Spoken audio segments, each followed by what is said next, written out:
In this video, I am going to show you how to change WordPress admin login URL. So let's get started. So as you can see that this is our WordPress website, and if I put wp-admin next to our website URL, it will take us to the login page. So here we are on the login page, and today we are going to see how we can change this login page URL. So to do this, at first we need to log into our WordPress website dashboard. Now from the WordPress website dashboard, we are going to install a WordPress plugin. So we are going to click on plugins and then click on add new.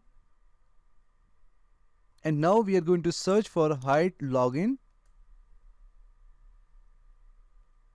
And we are going to install and activate this first plugin.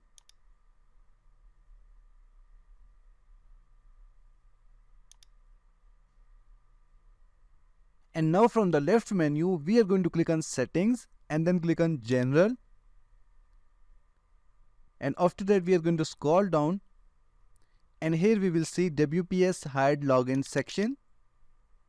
And now we are going to change the login URL of our WordPress website. As you can see that currently it is set to our domain/login. And now we are going to change this login to new login.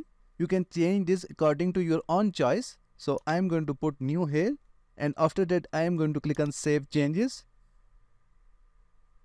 So now if I copy my website URL and go to a new incognito window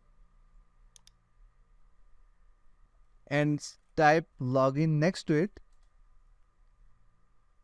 And as you can see that our old login is not working.